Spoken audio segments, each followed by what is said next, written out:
भगवान श्री कृष्ण बोले, महाराज, भगवती दुर्गा द्वारा महिषासुर के वध किए जाने पर दैत्यों ने पूर्व वैर का स्मरण करके देवताओं के साथ अनेक संग्राम किए। भगवती ने भी धर्म की रक्षा के लिए अनेक रूप धारण करके दैत्य का संहार किया।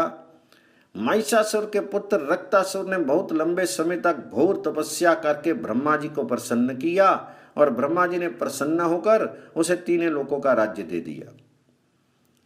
उसने वर प्राप्त करके दैत्यों को एकत्र किया तथा इंद्र के साथ युद्ध करने के लिए अमरावती पर आक्रमण कर दिया। देवताओं ने देखा कि दैत्य सेना युद्ध के लिए आ रही है, तब वे भी एकत्रित होकर देवराज इंद्र की अध्यक्षता में युद्ध के लिए आ डटे। घोर युद्ध प्रारंभ हो गया। दानवों ने इतना भयंकर युद्ध किया कि देवगण रण छोड़कर भाग गए। दैत्य रक्तासुर अमरावती को अपने अधीन करके राज्य करने लगा। देवगण वहां से भागकर करक्षत्रापुरी में गए, जहां भाव वल्लभा दुर्गा निवास करती है। चामुंडा भी नव दुर्गा के साथ वहां विराजमान रहती है। वहां देवताओं ने महालक्ष्मी, नंदा, क्षेमकरी, शिवदूती, महारुंडा, भ्रामरी, चंद्रमंगला, रेवती और हरसिद्धि, इन 9 दुर्गाओं की भक्ति पूर्वक स्तुति करते हुए कहा, भगवती, इस घोर संकट से आप हमारी रक्षा कीजिए। हमारे लिए अब दूसरा कोई भी अवलंब नहीं है। तो देवताओं की ये आर्त सुनकर 20 भुजाओं में विभिन्न आयुध धारण किए हुए सिंह आरूढ़ नव दुर्गा के साथ कुमारी स्वरूपा भक्ति प्रकट हो गई।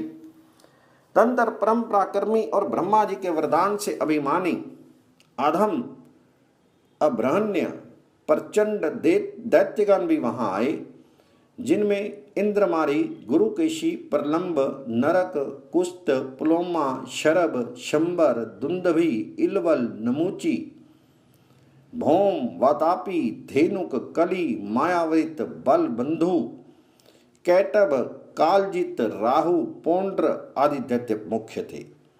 ये प्रज्वलित अग्नि के समान तेजस्वी विविध वाहनों पर आरूढ़ अनेक प्रकार के शस्त्र, अस्त्र और ध्वजाओं को धारण किए हुए थे। उनके आगे प्रणव, भैरी, गोमुख, शंख, डमरू, डिंडिम आदि बाजे बज रहे थे।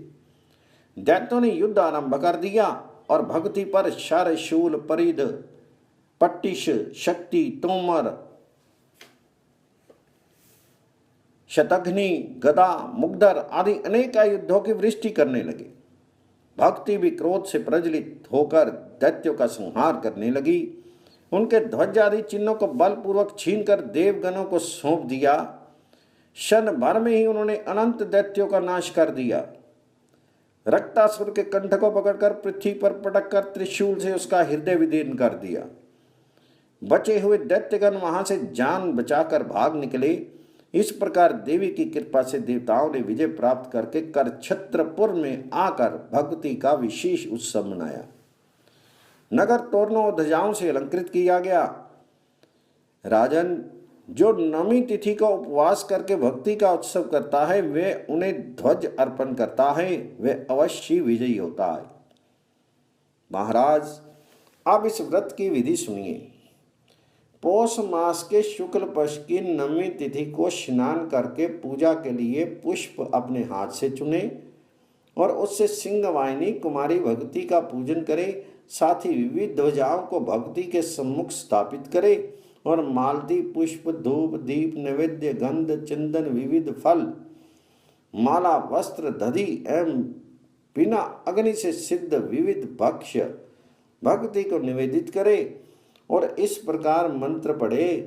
रुद्राम भगवतीम कृष्णाम ग्रहिम नक्षत्र मालिनीम प्रपन्नोऽहं शिवाम रात्रिम सर्वशत्रुष्यम क्रीम। फिर कुमारियों और देवी भक्त ब्राह्मणों को भोजन कराए, क्षमा प्रार्थना करे, उपवास करे या भक्तिपूर्वक एक भुक्त रहे। इस प्रकार से जो पुरुष नवमी को उपवास करता है और ध्वजाओं से भक्ति को अलंकृत करके उनकी पूजा करता है, उसे चोर, अग्नि, जल, राजा, शत्रु आदि का भय नहीं होता। इस नवमी तिथि को भक्ति ने विजय प्राप्त की थी अतः ये नवमी इन्हें बहुत प्रिय है। जो नवमी को भक्ति पूर्वक भक्ति की पूजा कर इन्हें ध्वजारोपण करता है, वे सभी प्रकार के सुखों को भोग कर अंत में वीर लोक को प्राप्त होता है।